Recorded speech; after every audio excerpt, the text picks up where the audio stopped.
Hi guys, and welcome to your daily tarot reading for Monday the 15th of October 2018. It's a pleasure to be with you today. I hope you're looking forward to the new week and I hope you feel optimistic and excited. Let's have a look at what the cards want you to know about this day. And I love this deck. I've had it for a while and I haven't used it, so I need to get into this deck again. It's really beautiful. It's earthy. It's very kind of Glastonbury and Druid. Well, it's called the Druidcraft deck. So let's see what the cards have in store for you today. We have the Magician. Then we have the Five of Pentacles and the Prince of Wands. Prince of Wands has been around a lot lately. We had the Knight of Wands recently. That's kind of anger and passion and not really being in control of it. It's a bit of a problem. Now, we've got the Magician. So what this, if I just want to read this very quickly, it's you take some action which get you thrown out of some sort of institution and they chase you with hounds, and you don't regret that. You have said what you wanted and you're now escaping. The hounds are chasing you, but you're off because this had to be done. So basically you feel like I'm exposing someone, or some sort of truth has to be revealed, or I really have to be honest and speak my mind, and it dissolves your belonging to some sort of institution. Interesting. Nice way to start the week. Okay, let's see what each card means. The Magician is the first card of the major arcana, and the Magician, he points to the sky and spiritual energy is pulled in through his arm there. He keeps it in his in his solar plexus there, and the energy also then moves down his arm and it moves into the world, like into this cockerel, the magic kind of cockerel there, his familiar. He's also got all the tools of planet Earth at his disposal. He's mastered everything. So he's mastered pentacles. He can walk on water. He can manifest money out of the sky. He's mastered rods. So he knows what his desire is and he lives passionately and he's fulfilled. He's mastered cups, so he loves. He's spiritually connected. He really cares and is a loving person. And then swords, he can also make tough decisions when they have to be made. We've got a triangle pointing up to the sky. So he is Earth. He recognizes that he is Earth. He's the embodiment of Mother Earth, and that points up to the sky, a desire to connect.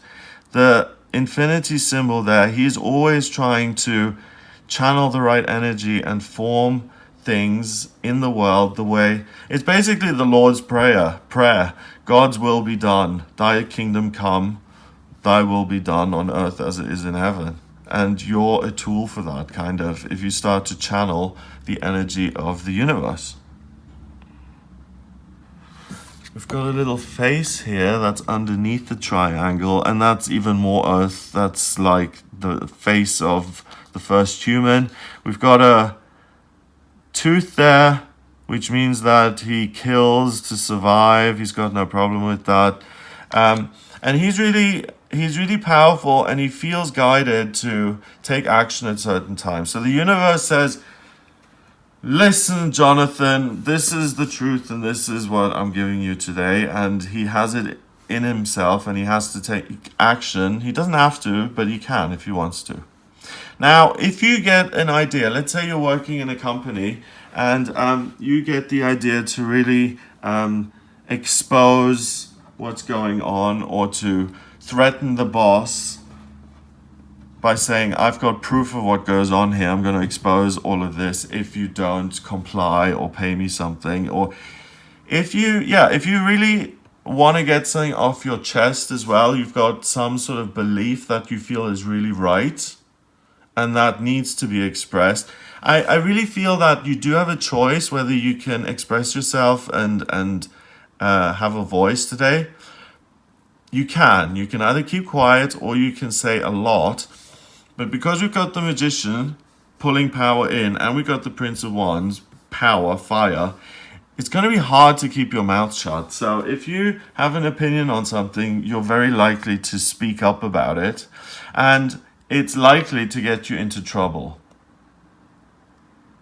So you're all sitting around at lunch in the canteen, and you're all talking, and someone makes a little comment about the boss, and everyone laughs, and then there's a bit of silence, and someone makes another comment, and people laugh hysterically, and then you decide to also make a comment that no one, like, to reveal something about the boss that no one knew, and everyone is shocked and it then laughs hysterically. But what you fail to realize is that Jeannie was also at that table, and Jeannie is the best friend of the boss, and she goes straight back to him, tells him what happened, and bye job, bye, you're out.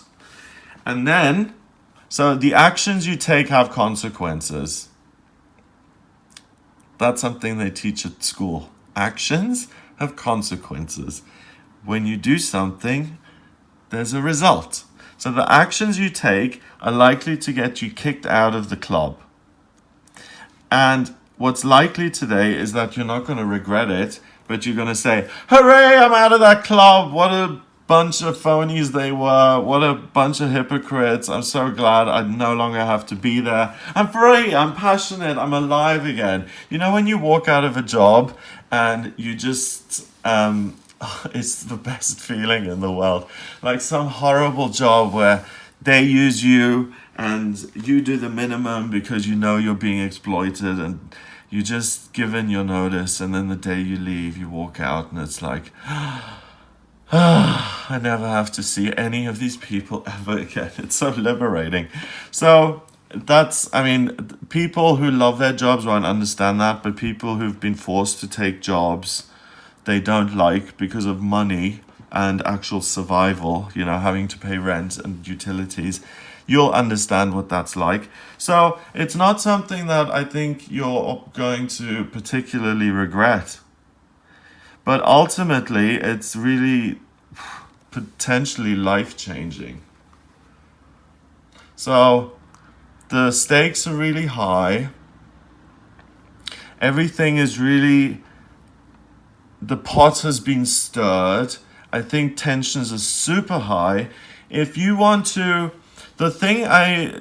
we've got lots of people here. So this applies to relationships you've got with other people. You know, where something's been building up and you've been biting your tongue and it's been building up.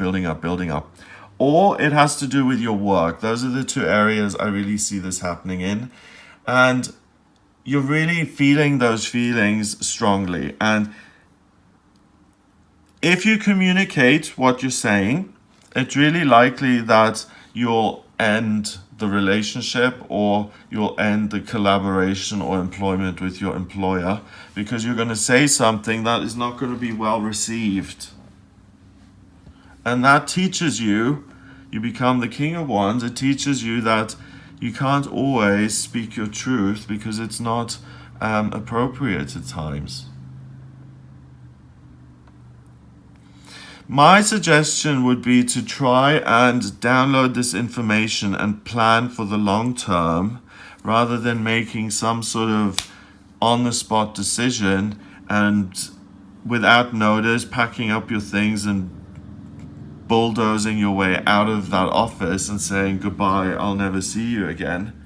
I think that's irresponsible and it's rash, and there's the potential for you to behave really rashly. And, you know, as an employee, if you're employed, it's not your job to say, oh my God, boss, you're such a narcissist and you're dull, you bore me, and I also don't like your bald head. You know, you aren't employed to do that. But if you've got to that level of resentment, it's like, you should be fired. You know, if you hate the job that much, or if you're in a relationship and today you feel compelled to say, if you take another breath, I'm going to slap you because you can't even breathe properly, then your relationship has got to a point where it's beyond saving anyway. So if you have to express these things, it's just going to cement that this is over. So you don't need to communicate that to the other person. They will feel it as well. And it doesn't need to get ugly. What you can do is you can make a plan to transition out of that job or out of that relationship and keep those nasty words to yourself, which means that in the here and now, the job and the relationship continues. You bite your tongue, you swallow this kind of desire to just blow everything to smithereens today. You want to press the effort button today. But channel that into planning for the future and how you can either end the relationship in a way that is suitable to you and to the other person as fair as possible, or figure out that, or decide to start. Okay, let me try that again. Decide to start applying for new jobs and go to new job interviews, but don't express those really resentful, hateful comments, because they make you look bad. And if you get to that level of resentment, it really kind of is your fault for staying there so long that you feel such negativity towards other people. Because if you got to, I don't like him, or he's a bit repulsive, when it gets to like, oh, if I ever see him again, I'm going to like throw up, then why are you still there? It needs to, yeah. I know it's hard changing jobs. I know it's hard finding work in I know how hard it is, believe me. So that's why it takes a while, and blowing up and telling people what they really need to hear, it never works out. People don't want to be taught and educated by you. People want you to laugh at their jokes and to smile when they walk into a room. They don't want anything else. They don't want to be challenged. They don't want to be exposed. No. So try and avoid those things. That'll make your day go much more smoothly. And look at the future, what you want to do if you're not happy, what you can do to make changes. So I'm also being told now that applies to living situations. So if you're in a living situation that you have come to despise, you can also make plans to get out of that area for the future. But don't just blow everything up today, like I did just there, and blow everything to smithereens, because it'll make it much harder and much more dramatic. 1 and 5 is 6, and 1 is 7. 7 is mind and creativity. So you have control of your mind and the creative thoughts that come into your head and come in via the universe. You have all the tools at your disposal. You decide whether you're going to say something or not. I would keep my mouth closed today, and I would try and plan the steps to having a better life on the secret side, and then I would implement that plan and would disappear into my new life overnight, and all of those people wouldn't know what happened, or there'd be no drama, no nothing. You just disappear. So that's the energy I get. Obviously a very tricky and potentially life-changing energy, so make sure that you go into the day knowing this and kind of thinking, okay, the stakes are really high, let me really kind of behave myself if I want this job, and really consider that when taking action. Have a great day. If you would like a private reading with me, for instance, if you want to know what your real vocational aptitudes are and you don't know, then I can do that in a personal reading. I use astrology, tarot, and numerology in the personal readings. So by drawing up your astrology chart, I can see what your vocational aptitudes are, what your life purpose is, where you've been in past lifetimes, what's destined for you in money and love, romance, children, health, career, spiritual development, travel, where you're going to live, hopes and dreams coming true. I can look at all of that. I just need your date of birth, place of birth, and time of birth. If you don't have the time of birth, there's a process called chart rectification, and that's a process where I can work out your time of birth. So if you're interested in that, please email me. It's readings@gregoryscott.co.uk. Have a wonderful day, and I'll speak to you tomorrow.